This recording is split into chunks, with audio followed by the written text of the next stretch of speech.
तो चलिए खास चर्चा की शुरुआत करते हैं और आज के खास मेहमान अब आपकी स्क्रीन पर, जहां पर आपको उनसे मिलवा देते हैं।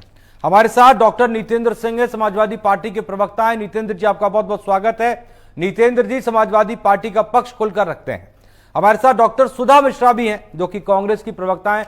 सुधा जी, आपका भी बहुत बहुत स्वागत है। और चूंकि आप भी कांग्रेस की तरफ से एक लाइन में रहते हुए हमेशा अपनी आवाज और कांग्रेस की आवाज को उठाती हैं, आपका बहुत बहुत स्वागत है। हमारे साथ निरंजन पोद्दार है, राजनीतिक विश्लेषक है, आपका भी बहुत बहुत स्वागत है। निरंजन जी, मेरी आवाज आ रही है? जी निरंजन जी, उत्तर प्रदेश की राजनीति जाति पर सिमटकर रहती नजर आ रही है, जहां पर एनकाउंटर्स और बुलडोजर दोनों ही जगह विपक्ष इस बात की आवाज बेहद बुलंद कर रहा है कि दरअसल ये सब जानबूझकर और चुन चुनकर कुछ लोगों के साथ हो रहा है। और किन लोगों के साथ हो रहा है, विपक्ष जो कह रहा है, निरंजन जी आप बखूबी समझते हैं। तो क्या उत्तर प्रदेश की राजनीति अब जाति पर आधारित ही रहेगी? देखिए जितेश जी, जो लोग ये बात कहते हैं कि देश के अंदर जात पात नहीं होनी चाहिए, देश के अंदर धर्म जात किसी भी प्रकार से देश के अंदर विभाजन नहीं होना चाहिए, लोगों का वर्गीकरण नहीं होना चाहिए, वो लोग कहीं ना कहीं इस चीज के अंदर बढ़ चढ़ करके हिस्सा लेते हैं। यानी कि सीधी सी बात आपको बोलता हूँ, उनकी राजनीति जाति से शुरू होती है और जाति पे जाकर के खत्म होती है।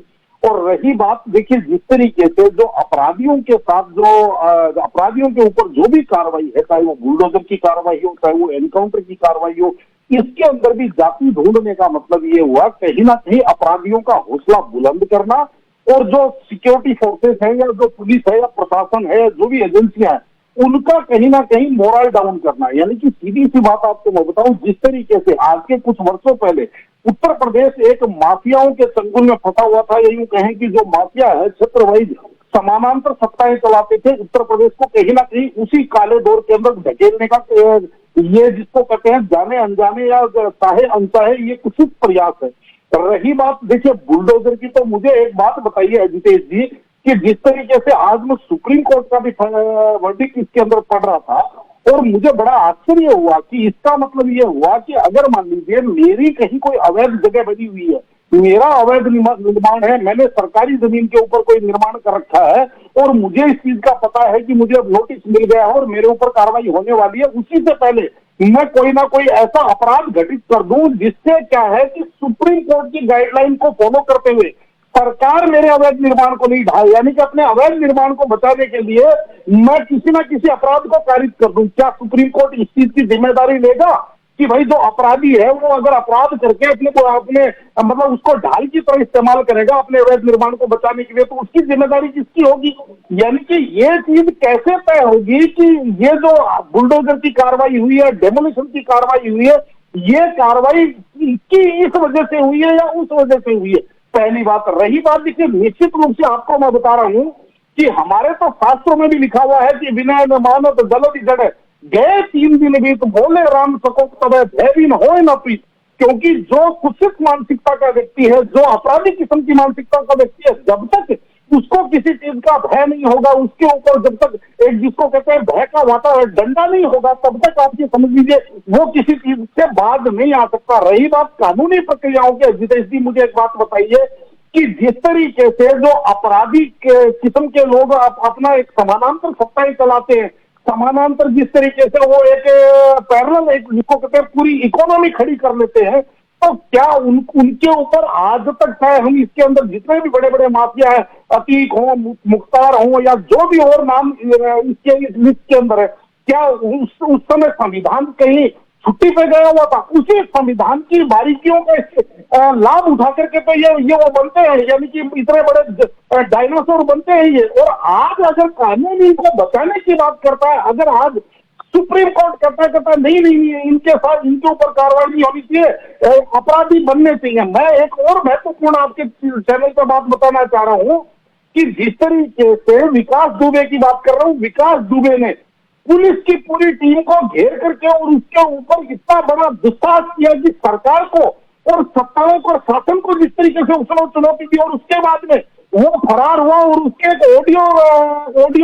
ऑडियो वायरल हुई थी, आपने भी सुनी होगी कि उसने क्या कहा कि जो अपने कारिंदे को वो बता रहा था कि भाई मैं एक बार कोर्ट पहुंच जाऊं, मेरे को कोर्ट पहुंचने तक की टेंशन है। अगर वो कोर्ट पहुंच गया तो उसके बाद में मेरी वकील साहब से बात हुई है, वकील साहब कह रहे हैं उसके बाद में हम सारी चीजों को मैनेज कर लेंगे, हम सारी चीजों को संभाल लेंगे। उसके बाद में कानून के जो छिद्र है, संविधान की जो कमजोरियां हैं, उन कमजोरियों का लाभ उठा करके और वो बच जाएगा और वो अपनी समानांतर सत्ता दोबारा से चलाएगा। आप मुझे एक बात बताइए कि जो एक सीओ, एक दो इंस्पेक्टर, कई सब इंस्पेक्टर, इनको अगर घेर करके इतना बड़ा कुकृत्य कर सकता है और उसके बाद में अगर वो बच जाता तो किसी आम आदमी की हिम्मत होती उसको उससे टकराने की? वो तो जिस जमीन पर उंगल रखता है वो जमीन आदमी खाली करके चला जाता। अगर उसको अपने प्राण बचाने हैं तो माल छोड़ देता। कहने का तात्पर्य ये है कि सरकारें, कानून, संविधान, कोर्ट, ये किसके लिए है? ये मेरे हिसाब से समाज के अंदर सहिष्णुता बनाने के लिए है, समाज के अंदर शांति स्थापित करने के लिए है। ये जो मुख्य धारा में रह करके जीना चाहते हैं ये उनके लिए है, ना कि अपराधियों के लिए। और जिस तरीके से हमारे देश के अंदर एक अलग ही ट्रेंड चलता है कि अपराधियों का ह्यूमन राइट देखा जाता है, वही अपराधी अगर किसी निरपराध को अगर मौत के घाट उतार दे तो कहते जी उसके ऊपर तो कानून कार्रवाई करेगा, अपराधी के ऊपर जो है कार्रवाई कैसे होनी चाहिए हम तय करेंगे। क्या मजाक है इस चीज का? क्या आप ये चाहते हैं कि इस देश के अंदर जो लोग, आप ये समझ लीजिए, जो अपराधी मानसिकता के लोग हैं उनका बोलबाला हो जाए? ठीक है निरंजन जी, निरंजन पोद्दार जी, ओवर टू यू। काफी देर से आप इंतजार कर रहे हैं, सिर्फ एक सवाल का जवाब दिया था। आप सुन चुके हैं तीनों पक्षों को, भारतीय जनता पार्टी, कांग्रेस, समाजवादी पार्टी। इसके बाद नितेंद्र जी मैं आपके पास सीधा आ रहा हूं, मुझे पता है काफी देर से इंतजार कर रहे हैं। निरंजन जी, अब तीनों को समझने के बाद क्या समझ आता है? उत्तर प्रदेश की राजनीति किस ओर जा रही है?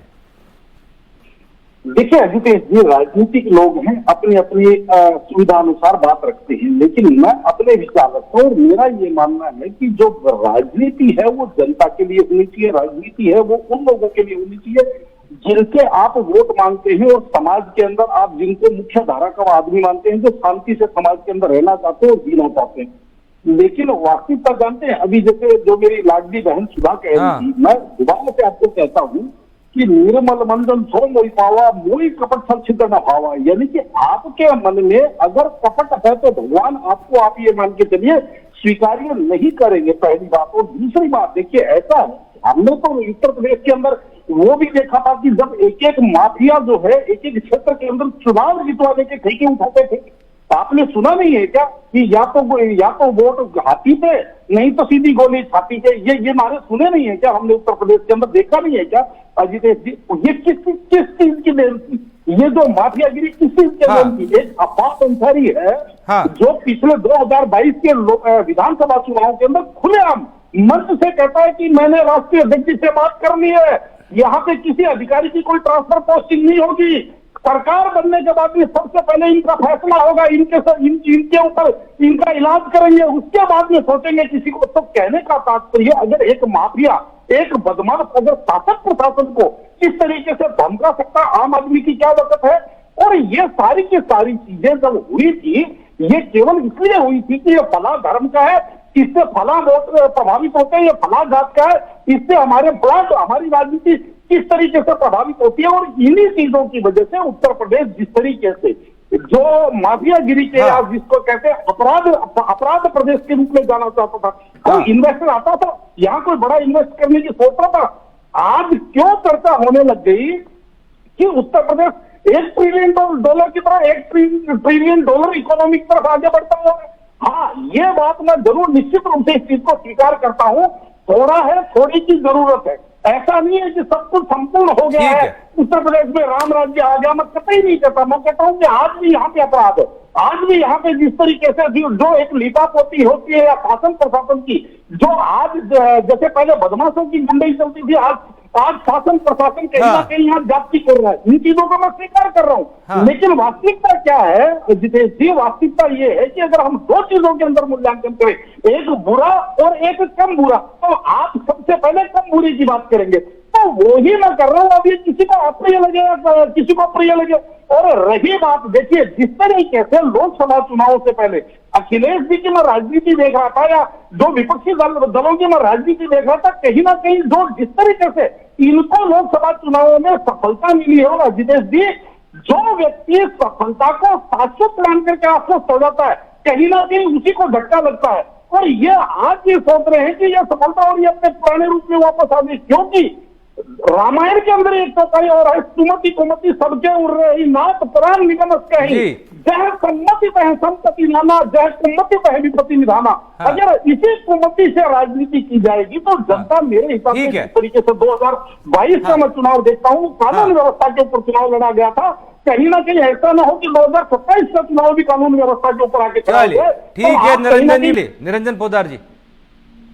जी देखिए अजितेश जी, आप जो है ना सुधा जी के साथ बहुत अच्छा प्रोग्राम आप होस्ट कर रहे हैं, तो मैं आपको बताऊं कि जाकी रही भावना जैसी प्रभु मूर्त देखी तिल ऐसी, अर्थात जैसी जैसी संगत वैसी रंगत, जो जैसा खाए अन्न वैसा हो ये मन, जैसी दृष्टि वैसी सृष्टि। अगर आप सृष्टि को बुरा देखना चाहेंगे तो आपको सृष्टि बुराई दिखाई देगी, लेकिन यहाँ पे वेदना अजितेश जी तब होती है कि जब कि एक ही चीज के अंदर दोहरा मापदंड, वो मैं इसलिए कह रहा हूं कि आज जिस तरीके से विपक्ष क्या कहता है कि कहीं कोई अपराध कारित होता है तो ये कहते हैं कि अपराध कारित होता है, एनकाउंटर होता है ना, तो ये कहते हैं कि अपराधी को तो सजा तब देना जब जांच पूरी हो जाए।